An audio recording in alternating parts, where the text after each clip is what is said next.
నా వయస్సు 40 సంవత్సరాలు. మా ఆవిడ వయస్సు 30 సంవత్సరాలు. తనకి ఎప్పుడో తప్ప సెక్స్లో మూడ్ రాదు. నాకు అప్పుడప్పుడు సెక్స్లో డల్నెస్ అనిపిస్తుంది.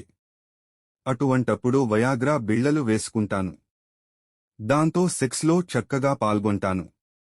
మా ఆవిడకి మూడ్ ఉండదు కనుక ఆడవాళ్లు వాడటానికి వయాగ్రా లాంటి బిళ్లలు ఏమైనా ఉన్నాయా? ఆమెకి వాడిస్తాను. నా ఒక్కడికే మూడ్ ఉండి ఆమెకు లేకపోతే నా మూడ్ కూడా డౌన్ అవుతూ ఉంటుంది. ఆడవాళ్లకి వాడే వయాగ్రా వంటి బిళ్లల గురించి వివరంగా తెలియజేయండి. మగవాళ్లకి ఉన్నట్లు ఆడవాళ్లకి ఇంతవరకు వయాగ్రాలాంటి బిళ్లలు లేవు. అమెరికాలాంటి దేశాల్లో ఫ్లిబాన్సెరిన్ వంటి బిళ్లలు కొన్ని ప్రయోగాల్లో ఉన్నాయి. అవి కూడా అంతంత మాత్రంగానే ఫలితాలు ఇస్తున్నాయి. లేడీస్ మూడ్ అంతగా లేకపోవడానికి ప్రధాన కారణం వాళ్ల మైండ్ సెట్. మొదటినుంచి వాళ్లకి సెక్స్ అంటే నీచమైనదనే భావం ఉంటుంది.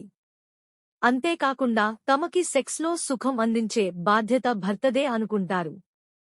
అందువల్ల చాలామంది స్త్రీలు ప్రశాంతంగా పడుకుంటారు.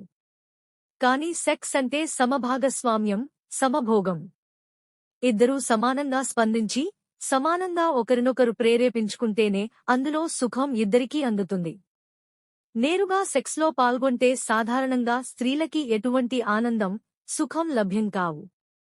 యోనిలో అంగప్రవేశం జరిపే ముందు కనీసం పావుగంట, 20 నిమిషాలు ఫోర్స్లో ఒకరినొకరు లైంగికంగా ప్రేరేపించుకోవాలి. అప్పుడే ఫీల్ గుడ్ హార్మోన్స్ విడుదలై మంచి మూడ్ని తెచ్చిపెడతాయి. మీ శ్రీమతి విషయంలో బిళ్లల గురించి కాక ఫోర్ ప్లే గురించి ఆలోచించండి.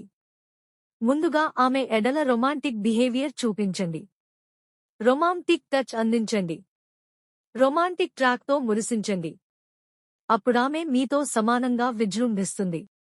ఏందో నేను ఇంత కష్టపడి వీడియోస్ చేస్తానా, నా కొడుకు ఫాలో చేయడంలే. ఏం చేద్దాం, ఊరినే వీడియోలు ఆపేసి ఏదైనా బేల్దార్ పని చేసుకుందామా ఎట్లా?